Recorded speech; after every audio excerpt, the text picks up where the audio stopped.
All right, so let's get started. Mindful eating. Got to remember where my, oops, hold on one second. I blocked my advance button. Okay. So we are going to talk a little bit about obviously what mindless eating is first. So we know what we're talking about. I'm also going to obviously talk about mindful eating and then go through the basics of what mindful eating is and what we can do to make sure we are being mindful when we eat. So what is mindless eating? What is it that many people do regularly without thinking of it? Mindful eating is basically when your brain is just disconnected from what you're doing, food-wise, I should say. You're distracted. You're doing other things. You know, for many of us, we might be doing 5 other things at any given moment. And what can cause this? Well, certainly, one thing that can cause this is, disinhibition, they call it. Basically means eating when you're not hungry. Hunger or eating, I should say, is a pleasure. It's also a necessity, and we need to eat when we are hungry. We need to fuel our body. But many of us get into a habit of using food for other reasons. We eat when we're bored. We're sitting around with nothing to do. Yeah, let me just get something to eat. So that's part of mindless eating. Distracted, like I said earlier, the mind is, maybe you're on the phone, maybe you're watching TV, maybe you're on your, not talking on your phone, but scrolling through Facebook or other social media. Maybe you're playing video games or, just speaking to somebody, having a conversation. Think about, when we all used to go to parties and how many people would stand by the food table and you would just chat away and just keep popping things in your mouth without really being aware of what you're doing. Lack of awareness. It's really hard to keep track of how much you're eating when you're not serving yourself out a portion. Say, a serving of Oreos is 2 Oreos. That's very easy to eat, right? 2 Oreos. You take 2 Oreos out of the package, you go to the other room and you eat two Oreos. But if you're sitting there eating right out of the package, it's very difficult to stop at 2 Oreos. And then think back, oh, how many Oreos did I eat? Same thing with, things like potato chips or nuts or crackers. Very easy to reach in a bag or a box and just keep reaching and reaching and reaching and have no idea how much you've actually eaten. Emotional eating, which, many of us have this, where, for many of us, food is a comfort. And so when things are troubling us, we turn to food. And it may not, usually it's not the healthiest food either. Nobody's, snacking down on the grilled salmon and roasted broccoli when they're upset or stressed. It's the Ben & Jerry's and the Lay's potato chips and things like that. And then certainly just external cues, external things that we see. That's why those commercials, food companies pay a lot to make their food look so good on commercials. Even pictures of food. I mean, how many times have you looked at a picture on a box of food and it looks so delicious and appetizing, and then you get home and you open it and it doesn't really look anything, but you still eat it because you bought it and it's there sitting in front of you. So those are just a few of the examples of why and what mindless eating is. So then what is mindful eating? So mindful eating is being in the moment with regards to what you're eating, being fully aware of what you're eating, how much you're eating, and taking the time to savor it and enjoy what you're eating. That's also one of the problems with mindless eating.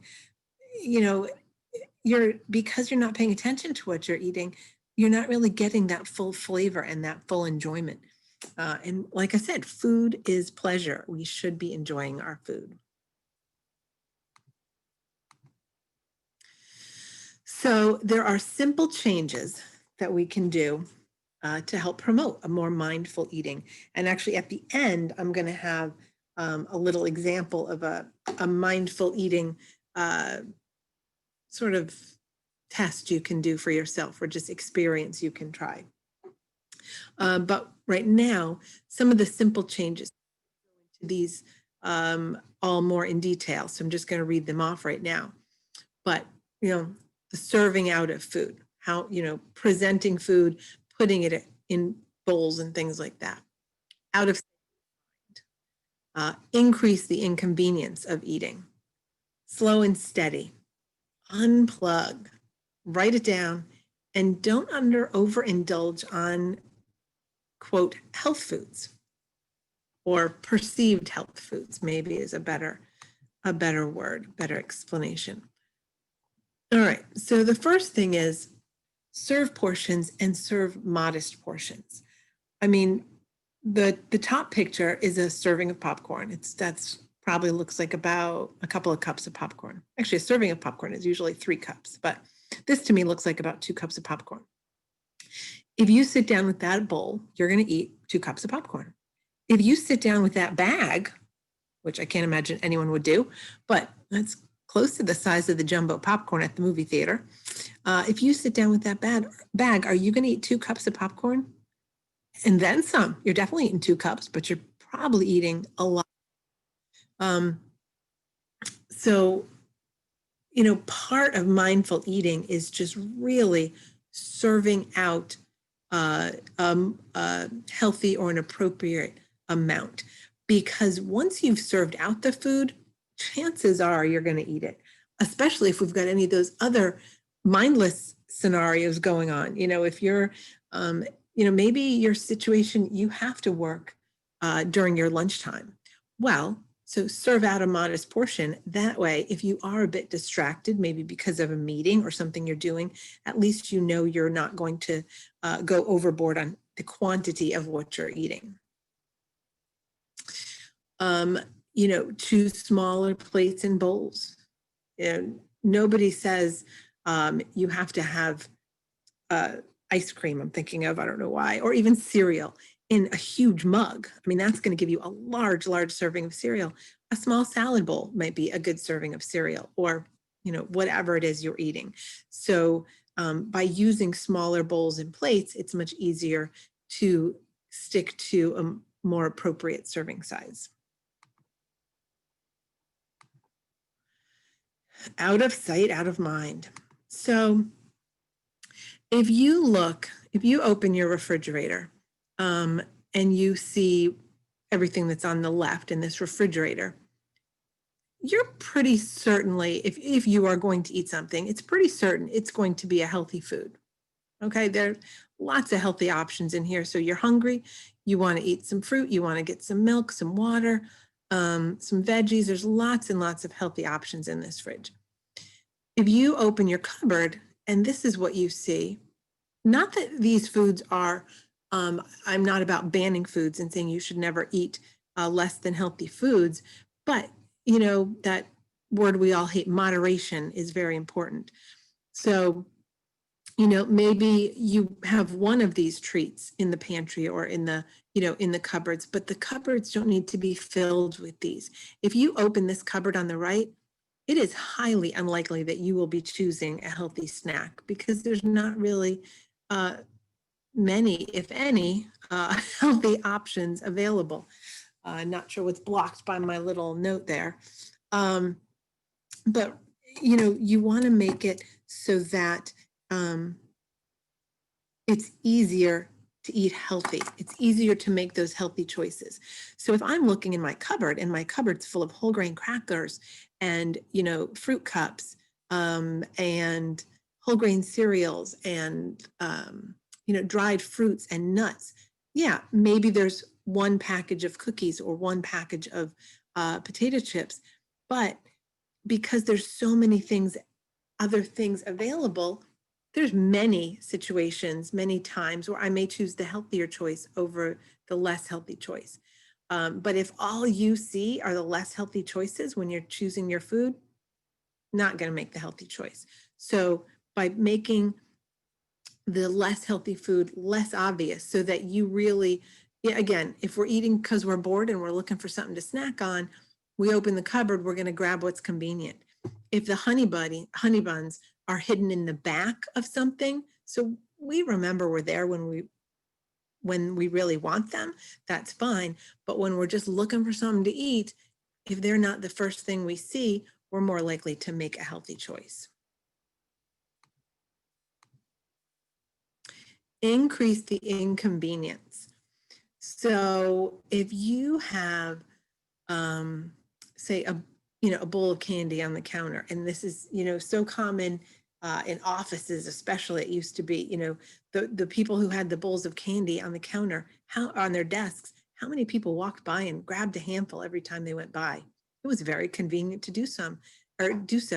It's not like you were necessarily looking out for candy. You weren't on a mission to eat candy, but it's there. It's easy to get. So sure. So when it comes to things like treats and less than healthy foods, don't have them out in the open. That's where the fruits and the vegetables should be.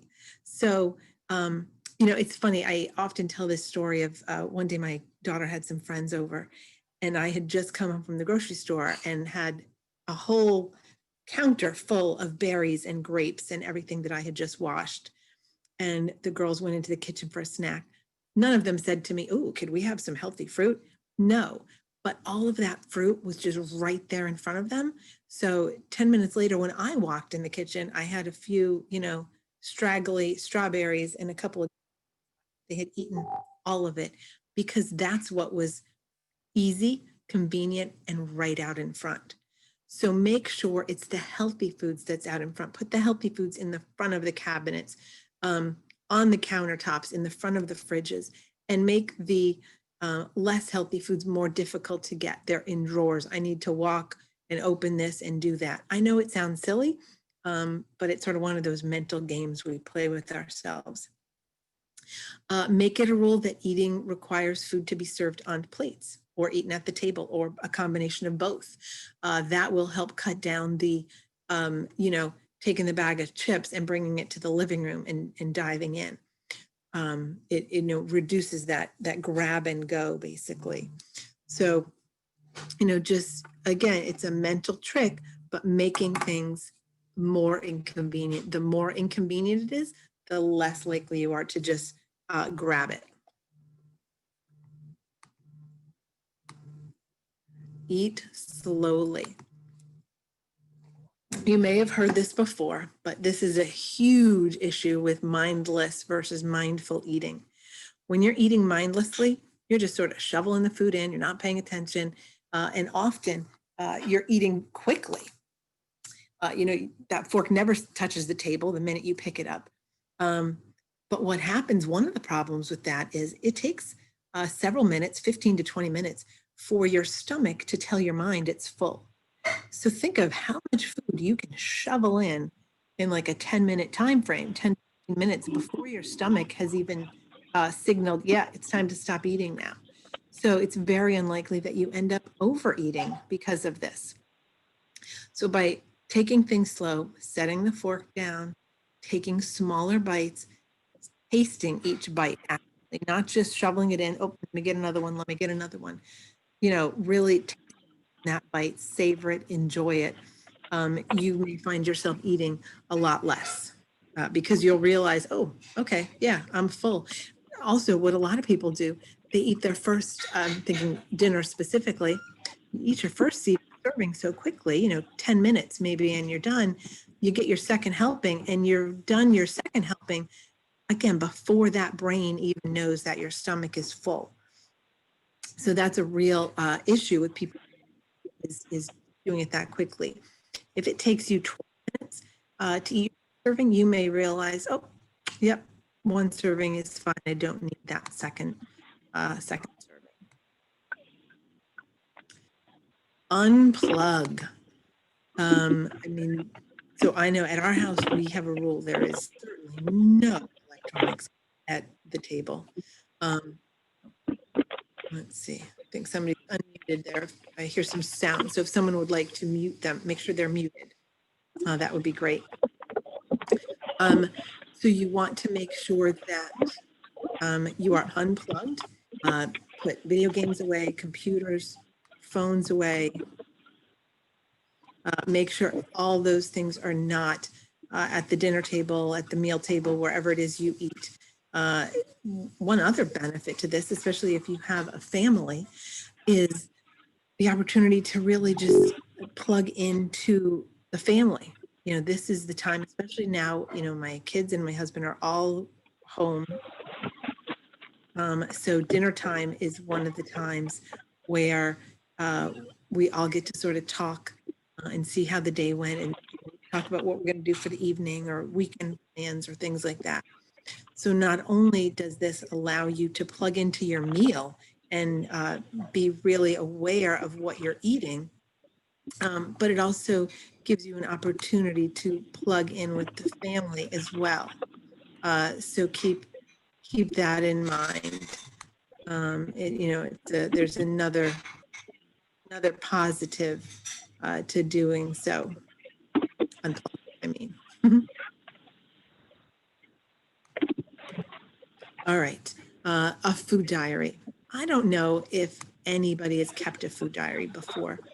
They're extremely helpful, especially when we want to, you know, trying to be aware of our eating. Yes, they can be a pain. I've kept them before and they're sort of annoying. But just that act of having to write down what you eat and drink makes you more aware of what you're eating and how much food you're consuming. You know, food diaries sort of work two ways. First of all, if you're attempting, you know, starting to eat something and you decide to write down what you're going to eat, it may make you realize, oh, you know what? I'm really not that hungry, so I don't need to eat right now. Or say you did eat, you can write down, you know, figure out what you did eat, and then be much more aware, like, oh my gosh, I had no idea that I ate, you know, the half a bag of chips. What was I thinking? So being more aware, or like writing it down, just increases that awareness. They've always said, people always say, you know, writing things down is just another way to sort of help be aware or help relearn or learn or remember what you've done. So it works. And food diaries can be anything. They can be a pen and paper, an old notebook. Certainly there's multiple phone apps you can use. And if you like to do things that, say you're more of a talker, you don't have time to write things down, just record them yourself. And keep track of it. Anything you can do to keep track of it. So are there any questions or comments yet? Oh, wait a second.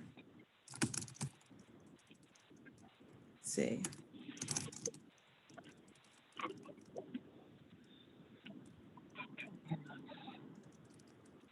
All right, doesn't look like it. Hi, this is Vicki. Can you hear me? Yes, I'm sorry. If you would like to put it in the chat, I'm trying to keep everything muted. Oh, okay, sounds good. Okay.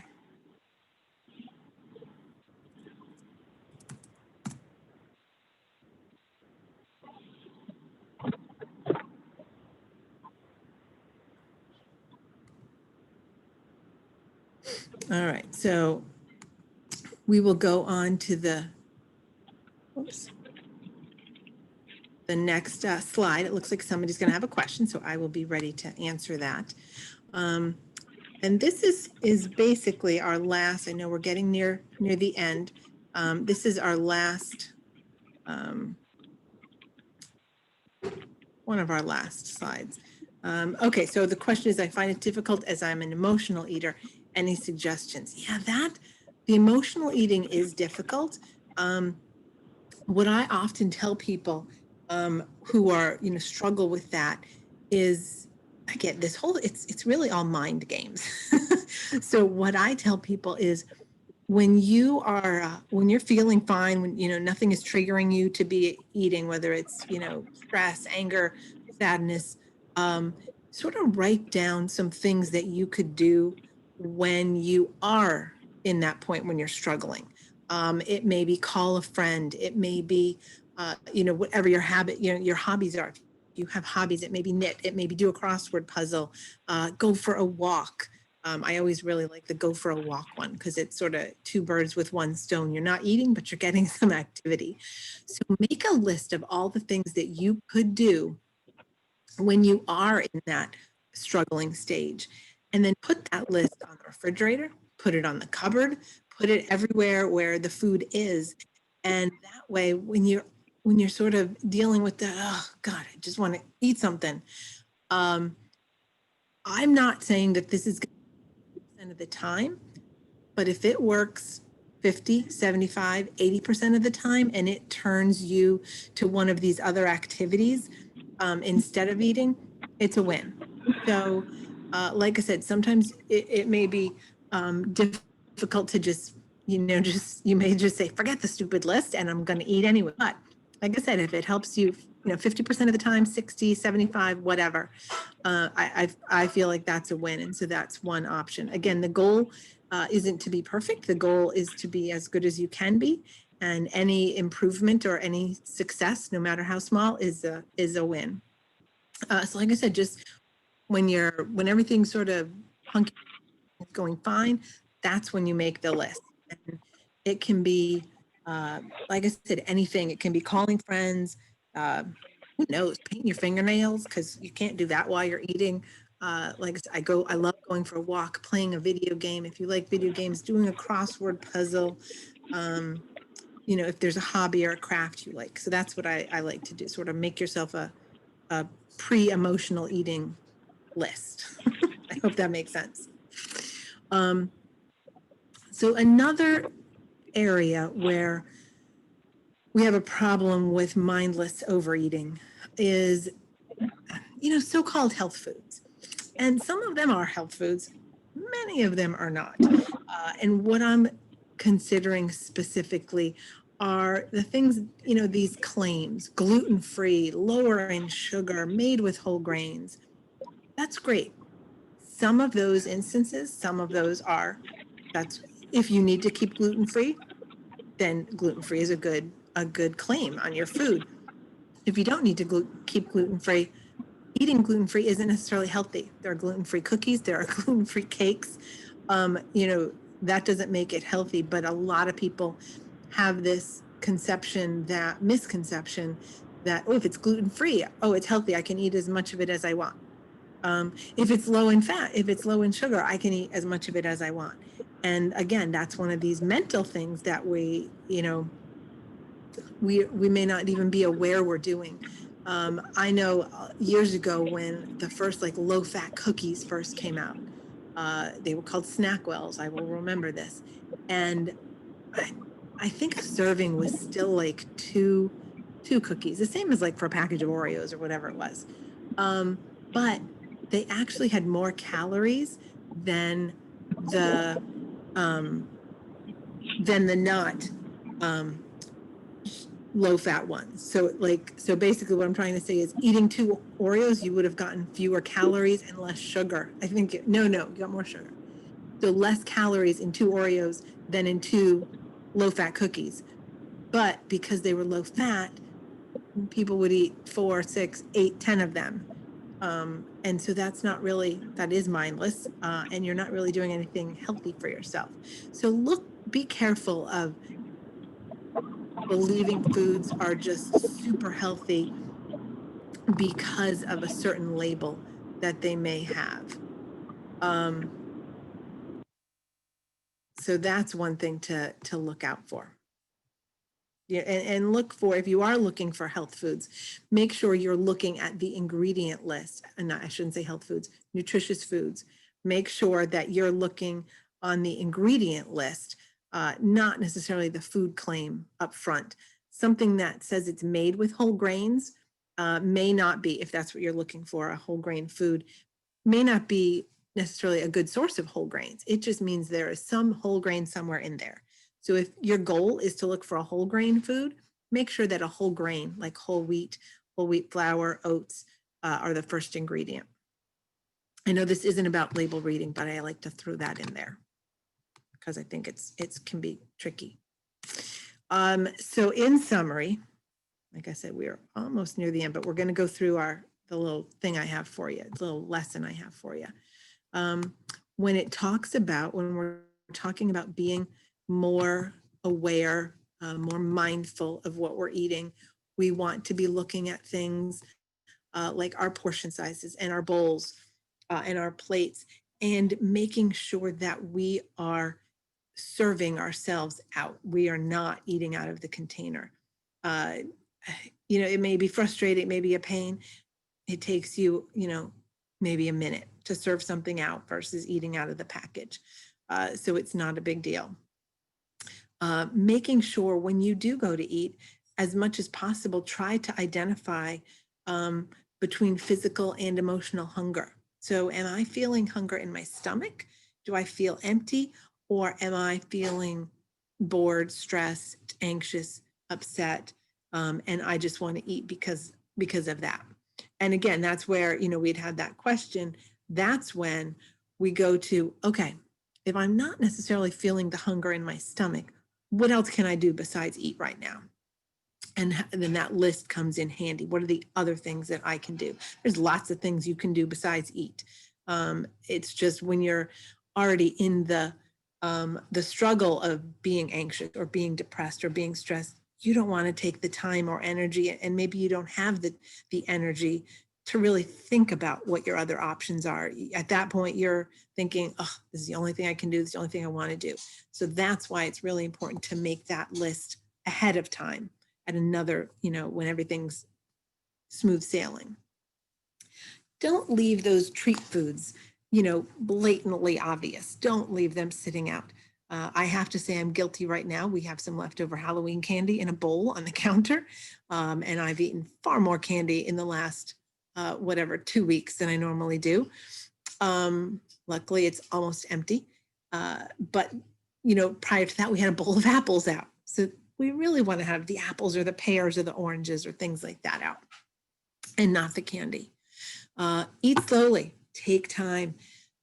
This will both help the mindless eating, but it really just makes you enjoy the food better. If you can actually taste the food, it's almost like, what's the point in eating delicious food if you're going to inhale it so fast that you're not even tasting it and enjoying it? Unplug. When you are eating, unplug. No video games, no phones, no music, no computers. They should all be put away when you're trying to eat. Now granted, a lot of people like to have like maybe a little snack at night when they're watching TV. Fine, that's fine. But I'm talking about, mealtime should be without devices on. And even if you are eating something in the evening in front of the TV, don't forget, serving that food out, not eating out of the package. Keep that food diary. Food diaries, the biggest thing, the reason why people recommend keeping food diaries is awareness. You can't change what you're not aware you're even doing. So a food diary will let you know what you're eating, how much you're eating, but in some cases, like I said, it may help you stop eating when you're not hungry. It may make you just think about things a little bit more. And don't get tricked by those so-called health foods. Some of them aren't healthy, more nutritious than their counterparts, but some aren't. So make sure you're getting what you're looking for at the store. And don't be tricked into overeating them just because they may be more nutritious than the alternative. So like I said, I still have the chat open if anyone has any questions, but what I want you guys to try and do, this is a little mindful eating practice. And when I used to do this live, I would bring, the little clementine oranges and a bag of like the dark chocolate kisses or the Dove dark chocolate bite. So everyone would get an orange and a chocolate. And they could choose to do this with both or just either, it depends. So first of all, take the food, don't unwrap it, Don't peel it, do anything. Just pick it up and now slowly open it, slowly peel it. What does it smell like? What does it sound like? I know that may sound funny, but we want to engage all of our senses when we're trying to be more mindful. It's not just, mindful eating is not just about food in mouth, swallow food. It's about hearing it, smelling it, feeling it, tasting it. It's about all of our senses. So now smell the food, whether it's the chocolate or the orange. They both have a delicious, delicious smell. And honestly, the chocolate and the orange smell delicious together as well. Take a breath of it. So now take a small bite. And I know this is weird. How many people eat Hershey Kisses in bites? But I'm telling you, take a small bite of it. Don't eat the whole thing. Take that bite, and especially when it comes to the chocolate, but the orange, this as well. What does it feel like on your tongue? The orange should be, sort of bright and sharp and cool and sweet, and tart a little. That chocolate is probably just starting to melt and it's creamy. Maybe a little bitter. If it's a dark chocolate, you could certainly do this with milk chocolate if you like the sweet a little bit more. Feel it melt, feel the sensations on your tongue. What are you feeling? I know when I eat an orange, I get this like feeling sort of in the back of my jaw, like this weird little tingle. The juice, the orange juice, is it, as it drips down your throat. Be aware of all this. Now, slowly swallow. Continue to think about those sensations. Are you still tasting it? Is there any taste? Is there an aftertaste in your mouth? Enjoy that as well. So that's what I want you guys all to try and do. You can do it with any food. However, I do find that just comparing the chocolate and the orange is just, both of these lend themselves really well. That tart juiciness of the orange and that dark creaminess of the chocolate both lend themselves very well to this. So I don't see any more questions. We are done, actually. But I will stay on and see if we have any more questions as we're going or as I'm finishing. What I will do, though, is I'm just going to mute myself. So if you don't hear me, it's because I'm muted. But I will open up the chat if I see any questions. So if you have to go now, I know we were supposed to end about now. If you have to go, please feel free to. We're done. But if you have any questions, please put them in the chat and I will try my best to answer them. And thank you all for coming today.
I see Anna, you have your hand raised. Did you have a question? You're welcome to write it in the chat.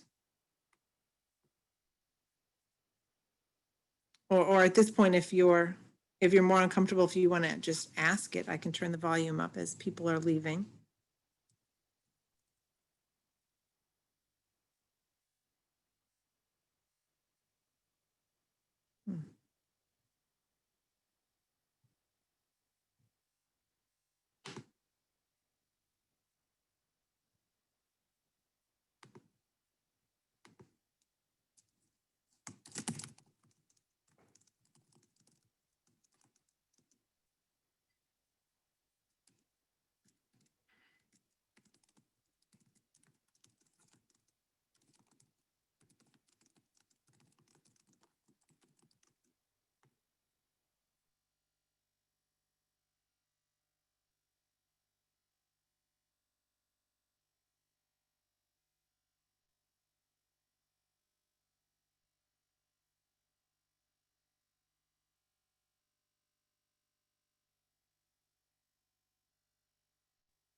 For those of you who did join late, we are recording this. And so you can just contact whoever it is that you signed up through, and they should be able to point you in the right direction to be able to view the recording. It will be available for a limited time. I'm not exactly sure how long, but if you can reach out to them by later today or tomorrow at the latest, they should have the recording to be able to share with everyone.